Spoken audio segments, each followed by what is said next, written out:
Just don't work medical. It's soul crushing. But in medieval times, it was a blast. You got to wear a cool mask, put leeches on people, drain their blood. It's pretty awesome. Actually, you know what? I might try that out. Who would like subscribe here if you want to try my new medical treatments. It's great. You'll have a good time. Do you take Blue Cross? Yes. Done.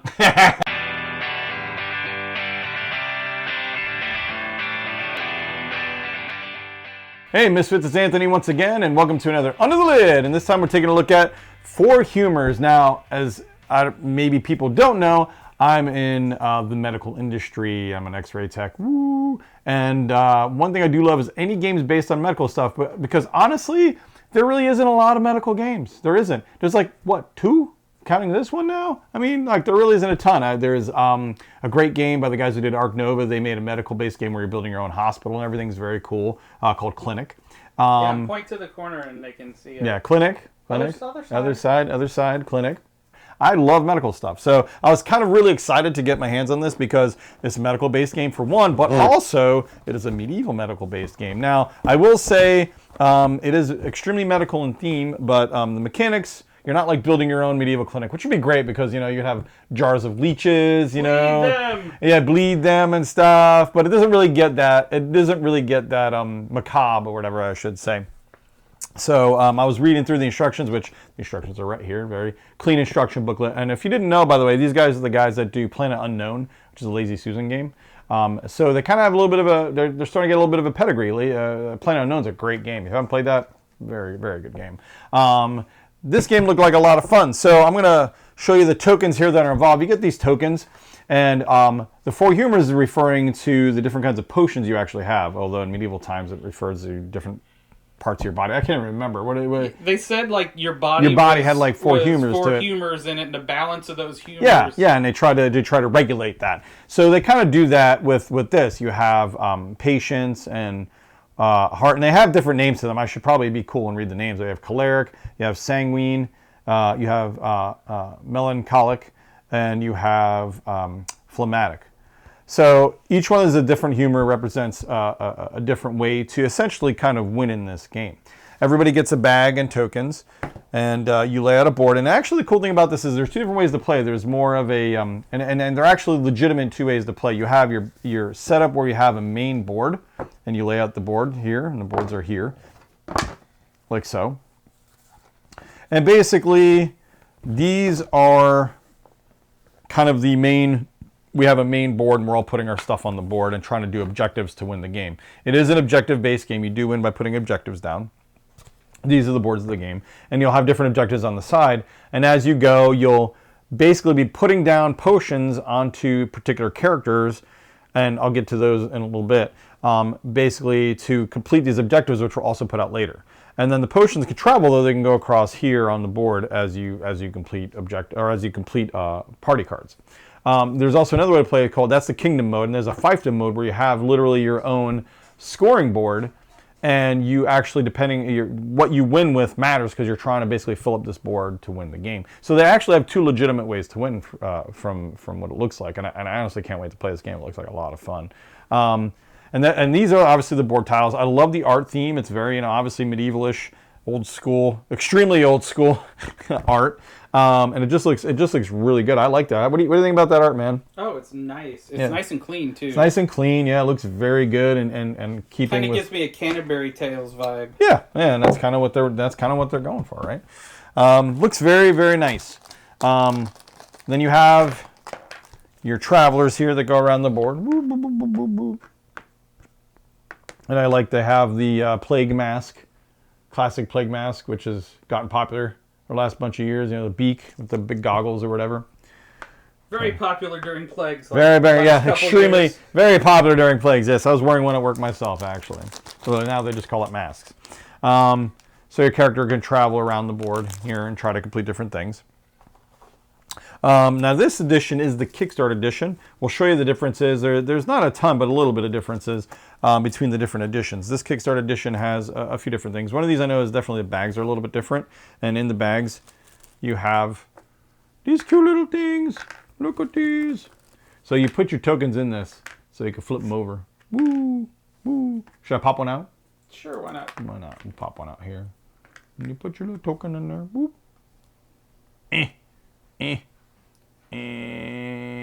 Maybe. Maybe I'm wrong. It looks like it fits in there. Yeah, it does something. We don't know. It does something. I know it looks like, no, these obviously fit in here, bro. Yeah, see, they fit in there. So basically, these, oh, that's how they're doing it. So, like, instead of having your tokens in the bag and you just pull, because you pull them out of your bag, you get like 4 every round basically to pull out and put on different boards. Instead, you get to keep them in the bag like this, so that it's a little fancier. See, bro? It's like you got a little flipping thing. Fancy. Yeah, it's a fancy flipper. That's the best way I can interpret it, because it has your character's colors on it. So you have your tokens, but they're in little flippers. Oh, so you know whose tokens are what? Yeah, exactly. Yeah, exactly. And so you got one for each player, because it's up to a 6-player game. There's a purple one. Colorful. Yeah, I like the different colors of blues, and like that's a green. Amanda would take that one. I would totally take the blue one. Like that crimson one is nice. So definitely very pretty bags, and each of them have the little holders for the different colors. And it even has the 4 symbols on it, which I think is kind of cool, because each humor has a different symbol. And then you have your stars here, which stars are for scoring points. You put them on a board and score points. And then you have your scene cards.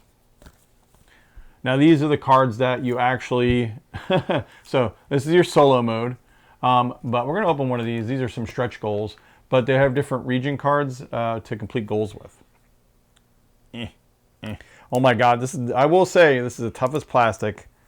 Maybe I'll give up on that one and go to this one. I got this one. This one was easier.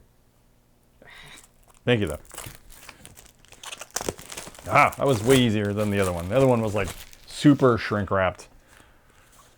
So, use a solo mode card. But yeah, basically, you put these cards out, and these are how you put potions down. So, you'll lay these cards out, and it's based on how many players are in. And what these cards do is they limit what potions you could put down. Now, there's 4 types of potions in the game. And basically, I'm not going to go over all the rules, because that's a different video entirely. But basically, you can choose 1 or 2 potions to put down. Now, depending on what potion you put down, is different ways you score the card. So, like for example, these are very powerful, the sword ones. But if there's more than 1, none of the sword ones win. The heart ones win if there's 2 or more. These win if there's either exactly 2. If there's more, you don't win, and if there's less, 1 actually can migrate to a different board. And then there's a patience one, this one, where if nobody else wins, the patient ones score.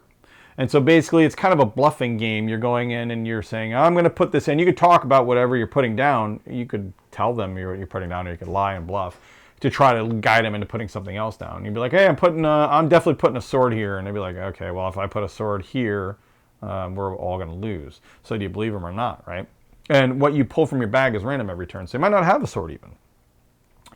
So it's definitely a bluffing game that's designed to make you kind of outwit your opponents, because what you lay down, depending on what they lay down, will net you a win or not, or net you points. And there's lots of different cards. There's tons of different cards, obviously, to go through. And then they have also beasts in here, and I looked through that briefly. Beasts are slightly different from the main party cards, but not a whole ton from what I could tell. I think they score slightly differently. And then we have these. These are the objective cards, and these are cool. And these are basically, these are how the game ends and how you win. So, nunnery, a banquet hall, a round table. So when you score, like when you win a card here, those travel over to these objective cards, and whoever completes the objective cards gets the points. And when the objective cards are all scored out, game's done. Now it's different for the fiefdom mode, because you're basically going to be scoring based on, kind of sort of, you're going to be scoring based on these. Like you want to complete these, and that's how you win the game. One seems a little more competitive than the other, because you have global objectives here, and this one you have your own objective card itself. So it's a slightly different way, which is really cool. I really like that concept, having like a more competitive based open game rather than compared to not. But again, this isn't a review. I just love medical games. And then last but not least is citizen cards. I'm not sure. I think this is for the solo game. Potion of each region. Oh, okay. These are, I think, extra ways to get objectives, if I'm not mistaken. But these are, oh, I'm an idiot. So these are the objective cards. These are actually the cards that No, because we have these. Ugh, now I'm confused, buddy. Now I'm confused. Well, it's very possible that like some of these are bigger versions of the other ones. I don't know, because this is the Kickstarter edition. Oh, yeah, I think maybe you're right. Oh, yeah, I think you're right. So yeah, I think these are bigger versions of these, basically. Yeah. So the Kickstarter edition does have some different things. I had a thing, but basically I know the bags are different. I know they had oversized versions of some of these cards. These are the actual objective cards. So what you're doing is you're trying to complete the scenes here. So like this will give you a potion in each region, and if you do, you score that objective. Or 4 scenes connected by path or bridge, and you score that objective. So these are the objective cards you want to complete, and you put them out at the beginning of the game. I think you're right. I think these are oversized versions of just these cards, basically, and you just get more of them. And then on top of that, you have different extra cards and stuff like that. Oh yeah, here you go. 120 deluxe potion bottles in 6 colors. So those are, they're potion bottles. So yeah, basically they look like little potions is what the gist of it was. See, they look like a potion. Cute. Yeah, so you have different little extra stuff for the Kickstarter. Now, I guess we'll take a look at this regular edition of the game. Now, is this still available out on Kickstarter, my friend? My Kickstarter guru? I think it's bouncing around, but yeah, you can get second hand. I know that they have it on their website. Right now it's sold out. Okay. But so, it might be an availability issue. All right. So you want to check around. I'm not sure if you're, big into Kickstarter editions. We'll show you the difference because we have a normal copy here. This is the retail copy. And we'll just see the differences here. I know there's not a ton. It looks like you get a lot of value for your buck. The tokens are the same, so it's not like you're getting wooden tokens as compared to as far as the regular tokens go. But I know you don't get the potion bottles, obviously. You have your boards, just like the other ones, same boards. The bags are different, though. They're not as fancy. You have regular brown bags with the different colors on them. Actually, these are kind of nice, too. They're not bad because you got your little different colors. I mean, yeah, those bags are a little bit fancier, but these are definitely not bad. It's not like, indoor break or anything. These are smaller. So you get meeples, but they're smaller meeples. Little Plague Doctor meeples, but they're smaller. So you still get wooden meeples. And then you have your cards like you do in the other one. Your these cards. So no, these are the same as that. So I don't think those are different in the in that version. You don't have the wooden stars, I think, as well.